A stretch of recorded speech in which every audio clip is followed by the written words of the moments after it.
Salut les penseurs libres, bienvenue sur ma chaîne qui traite d'investissement en bourse. Aujourd'hui on va aborder une question fondamentale, dans quoi dois-je placer mon argent? Un plan d'épargne retraite, un plan d'épargne action, une assurance vie ou un compte titre ordinaire? Pour répondre à cette question, je vais exposer chacun de ces axes pour que vous ayez une idée claire à la fin de cette vidéo. Par ailleurs, la fiscalité étant un sujet qui ne fait pas partie de mes aptitudes et qui est relativement complexe, je ne l'aborderai pas en profondeur car ce n'est pas le but de ma vidéo. Ici, il s'agit de vous exposer les avantages et les inconvénients de chaque plateforme de placement afin de vous aider à faire les choix qui correspondent le mieux à ce que vous recherchez. On va commencer avec le PER. Bon, déjà, à qui s'adresse le PER? Il s'adresse à tout le monde à part ceux qui sont à la retraite bien sûr. Elle s'adresse aux libéraux comme aux salariés, mais pas que. Pour une personne qui vient d'entrer dans la vie active, c'est très intéressant car il commence au meilleur moment de sa vie. De plus, s'il a besoin de capitaux pour l'achat d'une résidence principale, il peut retirer l'argent de son PER à tout moment. Pour la personne qui est à 5 ou 10 ans de sa retraite, c'est également très intéressant car les sommes investies peuvent être déduites du revenu imposable jusqu'à 3 années fiscales antérieures, ce qui permet de pas mal réduire son impôt sur le revenu. Alors, des plans d'épargne retraite, il en existe de toutes sortes. Pour ma part, j'avais ouvert un PER à la MACSF quand j'ai créé mon entreprise de kinésithérapie. Cette boîte m'avait été recommandée par des confrères car son secteur d'activité est concentré sur les professionnels de santé. J'ai dès lors ouvert 2 contrats chez eux, un plan d'épargne retraite et une assurance vie. Alors comme tout bon professionnel de santé qui se respecte, je n'y connaissais rien en placement financier. J'ai dès lors placé mon argent en gestion pilotée. Puis les années ont passé et entre-temps, je me suis formé en bourse. Et là, j'ai changé totalement de stratégie. Je suis sorti de la gestion pilotée pour passer en gestion libre. C'est-à-dire que je pouvais enfin choisir moi-même les supports dans lesquels j'investissais. Mais j'avais beau me renseigner un maximum sur les fonds de placement, je n'y comprenais rien. Et quand je demandais des infos à mon assureur, il fallait que je me fie à la météo financière des fonds d'action. Oui, vous avez bien entendu, une prévision météo qui me disait s'il pleuvait ou s'il y avait un beau soleil sur les fonds en question. Et là, j'ai compris qu'on me prenait pour un con. Et quand j'ai vu les frais de gestion, j'ai déchanté tout de suite. Bref, j'ai compris qu'il fallait que je me barre. J'ai transféré mon épargne chez Linksea et particulièrement chez Linksea Spirit PER. Et là, quelle surprise! J'avais des frais beaucoup plus bas et un choix bien plus vaste. Je pouvais dès lors investir dans des ETF et des actions de qualité européenne, mais aussi en dehors de l'Europe. Si vous ne savez pas ce qu'est un ETF, je l'explique dans ma vidéo « J'ai vendu le S&P 500 ». Mais pour résumer, il s'agit d'un ordinateur qui investit pour vous votre épargne, et cela partiellement ou totalement dans un indice de référence comme celui du CAC 40 par exemple. Pour faire simple et pour suivre notre exemple, si vous investissez dans l'ETF du CAC 40, votre argent sera réparti dans les 40 plus grandes sociétés françaises, ce qui vous permet d'avoir un investissement sécurisé, diversifié et performant, avec à peu près 4% de rendement annuel. Après, il n'y a pas que le PER qui propose des ETF et titres vifs. Alors qu'est-ce qui fait sa force? Pour répondre à cette question, je vais m'adresser en premier lieu à tous les libéraux, c'est-à-dire à mes confrères et consoeurs kinésithérapeutes, mais elle s'adresse également aux infirmiers, infirmières, médecins, ostéopathes, éthiopathes, podologues et tous les autres indépendants au régime BNC, BIC et BA. Bien évidemment, j'oublie pas les salariés, vous aurez votre part du gâteau et c'est possiblement la meilleure. Alors tout d'abord, commençons par la fiscalité professionnelle du PER. Elle s'adresse principalement aux libéraux car les salariés ne peuvent agir sur leur salaire brut. Avant de commencer, sachez que je ne suis pas fiscaliste, donc je ne me décharge de toute responsabilité quant à vos démarches futures. Ici, il n'est pas question de vous donner tous les détails, mais de vous aider au mieux à savoir combien vous pouvez investir pour optimiser votre fiscalité professionnelle. Autrement dit, on parlera d'argent brut que vous pouvez déduire de votre chiffre d'affaires. Si vous avez un expert comptable, il vous renseignera possiblement mieux que moi. Si je fais cette vidéo, c'est que pour ma part, je n'ai jamais eu l'aide dont vous bénéficiez aujourd'hui. J'ai dû faire ces recherches moi-même, et le sujet étant relativement complexe et voué à des mises à jour permanentes, l'erreur est possible. Après, si cela arrive, ce n'est pas grave et vous allez comprendre pourquoi. Alors concrètement, comment ça marche? On va aller sur Google et on va se rendre sur le site d'Arcolib, dont je vous ai mis le lien en description. On va taper dans le moteur de recherche Madelin et on va demander l'extension Excel du fichier. À présent, 2 possibilités s'offrent à vous. Soit vous ouvrez le fichier avec votre logiciel Excel, soit vous l'ouvrez directement sur votre navigateur web. Si vous privilégiez la deuxième option, il va falloir vous rendre sur Google Drive. Si vous n'avez pas créé de compte, il va falloir y remédier. Si c'est déjà fait, vous faites accéder au Drive, puis vous cliquez sur Nouveau, Google Sheet, vous allez dans Fichier, Ouvrir, Importer, Parcourir, et là vous saisissez le fichier que vous venez de télécharger. Voilà, nous y sommes. Maintenant, vous allez définir combien vous pensez gagner en net. Si c'est votre première année en libéral, ne vous embêtez pas à calculer quoi que ce soit, placez simplement l'argent que vous souhaitez épargner dans votre PER. Si vous appartenez à la classe moyenne, vous pouvez aller sur un bon 4 000 € brut de placement. Ça devrait pas être trop mal pour commencer. Pour ceux qui ont plusieurs 2035 à leur compte, vous pouvez faire la moyenne de vos résultats nets. Ça devrait vous rapprocher de la réalité. Vous pouvez également jouer au pifomètre en faisant le calcul suivant. Vous gagnez par exemple 5 000 € brut en moyenne, vous enlevez la moitié, ça vous fait 2 500 et vous multipliez par 12. Vous obtenez dès lors 30 000 € de résultats nets. Donc par exemple ici, on va taper 30 000 €. Pour l'année d'exercice, on peut taper 2023, mais ça ne changera rien au calcul de la feuille. Ce qui est important, c'est de connaître le plafond annuel de la sécurité sociale pour l'année d'exercice en question. Donc là, on va se rendre sur le moteur de recherche de notre navigateur et taper plafond sécurité sociale. Et on se rend sur le lien Amélie. On descend et là, on peut voir montant du plafond de la sécurité sociale du 1er janvier 2023 au 31 décembre 2023. Donc l'année corrèle avec celle de la publication de cette vidéo. On copie 43 992 € qu'on vient coller dans notre fichier. On descend et on tape combien on aimerait épargner. Je souhaiterais épargner par exemple 5 000 € sur cette année. On se rend à présent sur l'onglet Plafond. Ici, on peut voir le montant que j'ai payé, soit 5 000 €. À droite, il s'agit du plafond de déductibilité qui est de 4 399, donc il n'y aura que 4 399 € que je pourrai déduire fiscalement. Le reste sera réintégré, soit 601 €. Maintenant, ces 601 €, que va-t-on en faire? Pour ma part, je n'avais pas extrait le surplus de ma 2035, donc il a diminué légèrement mon bénéfice et c'est pas plus mal. Mais aujourd'hui, je ne vous conseillerais pas de faire la même erreur, parce qu'en réalité, vous bénéficiez également d'une fiscalité personnelle liée à votre PER. Bien entendu, si vous êtes à votre première année d'exercice, je vous conseillerais de viser plutôt bas, comme on l'a dit précédemment avec les 4 000 €. Mais si vous êtes à plusieurs années d'exercice et que vous n'avez jamais déduit votre argent perso sur votre PER, alors là, faites-vous plaisir. On va pouvoir aborder la fiscalité personnelle du PER sur laquelle tout le monde peut agir, les salariés comme les libéraux. Quand vous avez plusieurs années d'exercice, vous pouvez vous rendre sur le site impôts.gouv. Vous allez vous diriger dans l'onglet Documents, puis télécharger votre dernier avis d'imposition. Vous descendez tout en bas et sur la dernière page, vous devriez voir vos plafonds non utilisés. Pour illustrer mon propos, j'ai pris l'exemple d'une personne X qui prend son relevé d'impôt établi en 2022 sur les revenus 2021. Elle décide d'investir 15 000 € dans un PER qui s'imputeront en priorité sur le plafond calculé sur les revenus 2021 à hauteur de 10 200 €, puis sur le plus ancien, soit le plafond non utilisé pour les revenus de 2019 à hauteur de 4 800 €. Dès lors, les 15 000 € sont entièrement déduits, ce qui est une très bonne chose. Au prochain avis d'imposition, les 3 100 € de plafond restants seront écrasés par l'année 2020, qui deviendra dès lors la dernière année la plus ancienne. Donc si elle avait voulu optimiser sa fiscalité à 100%, il aurait été préférable qu'elle place dans un PER 10 200 € plus 7 900, soit 18 100 €. Et si elle avait voulu optimiser encore plus, c'était également possible en grignotant les plafonds des années supérieures, c'est-à-dire celles de 2020 puis 2021. Cependant, vu que ces plafonds sont reportables pour la prochaine déclaration fiscale, il n'y a pas d'urgence à les solliciter pour cette année.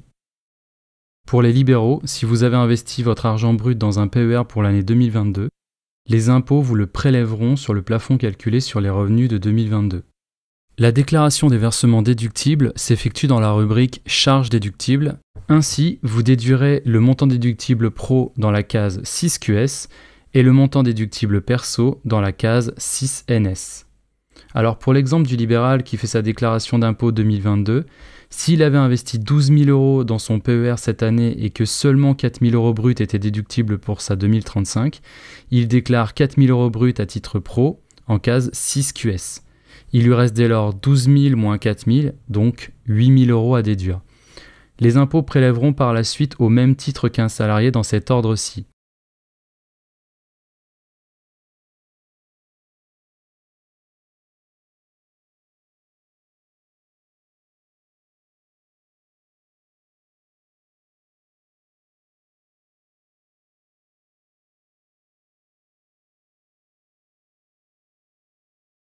Ça y est, maintenant vous savez tout sur ce sujet, Parlons à présent de la sortie d'épargne partielle ou totale de votre PER. Au niveau fiscal, si vous appartenez à la classe moyenne, il est possible d'opter pour l'abattement de 30% sur vos plus-values comme vos dividendes. J'ai par ailleurs ouvert 2 PER chez Linksea Spirit PER. Comme ça, je distingue mes investissements pro de mes investissements perso. C'est absolument pas obligatoire car un seul PER suffit si vous assignez les sommes correctement dans votre comptabilité. Si vous souhaitez ouvrir un PER, vous pouvez ouvrir un contrat chez Linksea en passant par mon lien de parrainage. Cela vous permettra de toucher 50 € et cela me permettra de bénéficier du même avantage que vous. Donc, si vous résidez en France, vous pouvez ouvrir autant de PER que vous le désirez, mais cela ne s'applique pas au PEA. En effet, le PEA étant une niche fiscale très avantageuse, elle est limitée à l'ouverture d'un seul contrat qui ne peut dépasser 150 000 € d'investissement. Alors le PEA, c'est quoi ?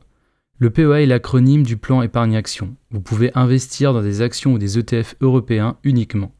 Cependant, il est possible d'investir indirectement à l'étranger via des ETF synthétiques comme le Amundi MSCI Emerging Asia UCITS ETF ou le Linksor Nasdaq 100 UCITS ETF AX. Donc au final, nos choix d'investissement sont plus restreints qu'un PER ou un CTO, mais la fiscalité sur les plus-values et les dividendes est la meilleure. Contrairement à une idée fortement répandue, la fiscalité des dividendes dans un PEA n'est pas égale au taux de prélèvements sociaux en vigueur de 17,2%. Concrètement, si dans votre PEA vous recevez 1 000 € de dividendes et que vous souhaitez retirer ce montant sur votre compte bancaire personnel, votre imposition des dividendes ne sera pas de 172 €.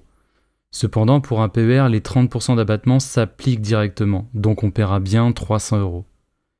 Les sommes retirées sont dans le PEA taxées mais non imposées. Cela signifie que vous payez des prélèvements sociaux et non un impôt sur le revenu. Il n'y a aucun impôt sur les retraits du PEA. C'est pour cela qu'on dit que le PEA est défiscalisé. Si la croyance est profondément ancrée que la fiscalité des dividendes dans un PEA est de 17,2%, c'est que les retraits sont soumis aux prélèvements sociaux, au taux en vigueur au moment du retrait, soit 17,2%. Le calcul du montant est réalisé par votre courtier au moment du retrait. Il n'est jamais identique au cours du temps, puisqu'il dépend à la fois du montant retiré, du montant de la plus-value, mais aussi du montant des éventuels retraits précédents. Prenons un exemple. Supposons que vous ayez investi 100 000 € dans votre PEA et que vous souhaitez retirer 6 ans plus tard un montant de 5 000 € en dividendes. À la date de votre retrait, votre PEA présente pour cet exemple une valorisation de 120 000 €. La plus-value latente est donc de 20 000 €. Lors de votre retrait de 5 000 €, la part de plus-value sera de 20 000 € divisé par 120 000 multiplié par 5 000 €, soit 833 €. Ces 833 € constitueront l'assiette de la fiscalité. C'est sur ce montant des 833 € que s'appliquera le taux de 17,2%, soit un montant de fiscalité d'environ 143 €. Donc pour résumer, sur les 5 000 € retirés, la fiscalité qui s'appliquera à votre retrait sera seulement de 3%, c'est-à-dire 143 divisé par 5 000. On est loin d'un taux de 17,2% de fiscalité généralement pris en compte par les investisseurs. Si vous n'êtes pas client chez Boursorama et que vous souhaitez ouvrir un PEA, vous pouvez bénéficier d'un code de parrainage disponible en description. Je bénéficierai dès lors de 100 € et vous de 130 €. Ok, maintenant qu'on a vu le PEA, abordons le compte-titre ordinaire. Alors, en quoi est-ce intéressant d'ouvrir un CTO ? Cela ressemble étrangement à un PER, non ? Alors, contrairement au PER, le CTO permet d'investir dans tous les actifs du monde sans aucune restriction, mais il est impossible de déduire vos cotisations. De plus, les dividendes versés par les entreprises ou ETF dits distribuants sont imposés chaque année, donc il faudra les mentionner dans votre déclaration d'impôt. L'avantage qui compense cet inconvénient, c'est que vous pouvez du coup retirer vos dividendes ou plus-values à tout moment. Les frais sont parmi les plus avantageux, alors que le PER, lui, désinvestit une part de vos unités de compte pour appliquer leurs frais de gestion, qui sont plus conséquents comparativement. Enfin, le CTO permet de faire tout type de trading, c'est-à-dire du trading court terme, du trading moyen terme, du trading long terme, du short trading et j'en passe. Alors que le PER et le PEA ne sont destinés qu'à un investissement long terme.